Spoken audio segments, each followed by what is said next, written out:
చిన్నశంకరంపేట మండల కేంద్రంలోని అమరవీరుల స్తూపానికి మంత్రి వివేక్ వెంకటస్వామి నివాళులు అర్పించారు. మెదక్ జిల్లా చిన్నశంకరంపేట మండల కేంద్రంలోని అమరవీరుల స్తూపానికి మంత్రి వివేక్ వెంకటస్వామి నివాళులు అర్పించారు. అనంతరం స్థానిక విలేకరులతో మాట్లాడారు. రాష్ట్ర అభివృద్ధి చేయవలసిన గత ప్రభుత్వ ముఖ్యమంత్రి కేసీఆర్ 10 ఏళ్ల బీఆర్ఎస్ పాలనలో తెలంగాణ రాష్ట్రం పూర్తిగా అప్పుల పాలు చేశారని మంత్రి గడ్డం వివేక్ వెంకటస్వామి ఆరోపించారు. తమ ప్రభుత్వం అభివృద్ధికి తోడ్పడుతుందని, ప్రజాపాలన నడిపిస్తుందన్నారు. ఈ కార్యక్రమంలో జిల్లా కలెక్టర్ ప్రతిమా సింగ్, జిల్లా SP Srinivasa Rao, Toopran DSP Narender Goud, Ramayampet CI Saida Nayak, SI Sadanandam తదితరులు పాల్గొన్నారు. తెలంగాణ ఫార్మేషన్ డే శుభాకాంక్షలు అందరికీ.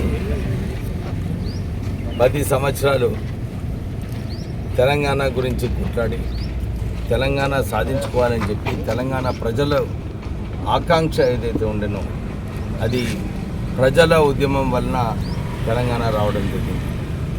మేము కాంగ్రెస్ ఎంపీస్ అప్పుడు పార్లమెంట్లో తెలంగాణ రావాలని అక్కడ నిరాదీక్ష చేసినప్పుడు చాలామంది మా మీద నవ్వినప్పుడు, వీళ్ళు ఉట్టినే నిరాదీక్ష చేస్తున్నారు, ధర్నాలు చేస్తున్నారు, పార్లమెంట్ని స్తంభించారు, కానీ వీళ్ళకు తెలంగాణ రాదని చెప్పి ఆ రోజులలో చాలామంది చెప్పినారు.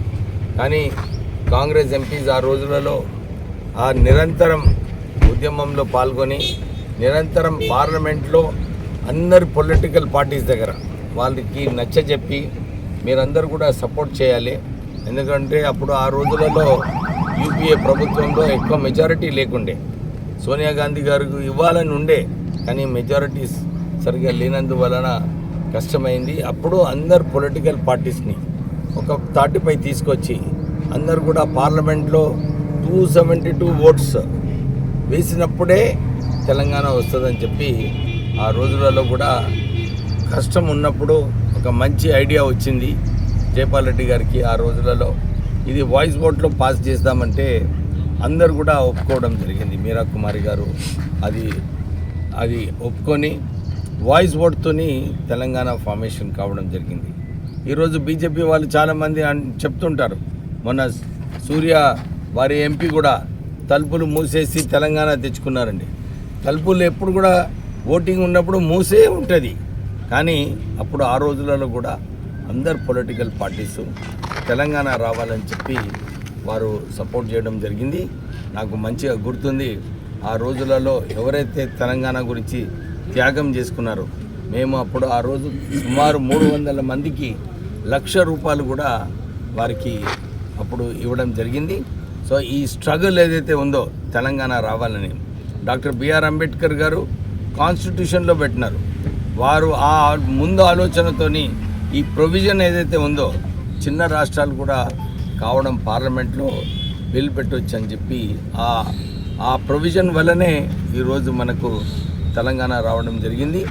అందరూ కూడా ఈ తెలంగాణని ముఖ్యమంత్రి రేవంత్ రెడ్డి గారు ఒక ఆలోచనతోని అన్ని అభివృద్ధి కార్యక్రమాలు పేద ప్రజలకు ఆదుకోవాలి, వారికి ఇంద్రమ్మ ఇల్లులు ఇవ్వాలి, 200 యూనిట్లు ఫ్రీ ఇవ్వాలి, విద్య ఆరోగ్యంలో కూడా నిధులు కేటాయించి integrated schools Telangana public schools పెట్టడము, తర్వాత అడ్వాన్స్ టెక్నాలజీ సెంటర్స్ ద్వారా ట్రైనింగ్ ఇప్పించి వీళ్ళందరికీ ఉద్యోగ అవకాశాలు కల్పించాలి తెలంగాణ పిల్లలకు అని చెప్పి రాష్ట్ర ప్రభుత్వం పనిచేస్తుంది. సో ఈ దిశలో అందరూ కూడా సహకరించి తెలంగాణని అభివృద్ధి బాటలో తీసుకెళ్ళాలి. ఎందుకంటే 10 సంవత్సరాలు టీఆర్ఎస్ హయాంలో ఈ రాష్ట్రాన్ని అప్పుల రాష్ట్రం చేసేసి నిధులు లేకుండా చేయడం జరిగింది. మన ఉద్యమం ఉండే నిధుల గురించి, కానీ 10 సంవత్సరాలు ఈ సంవత్సరం కూడా మనం చూసినాం. కాళేశ్వరం ప్రాజెక్టులో ₹1,00,000 కోట్ల ఖర్చు పెట్టి వారికి ఈ ఒక్క బొట్టు నీళ్లు లేకుండా 2 సంవత్సరాల నుంచి మనము ప్రొక్యూర్మెంట్ ఏదైతే చేస్తున్నామో సుమారు 30% ఎక్కువ ప్రొక్యూర్మెంట్ ఈ సంవత్సరం చేయడం జరిగింది. అంటే ₹1,00,000 కోట్ల తెలంగాణ ప్రజల సొమ్ము వృధా కావడం జరిగింది.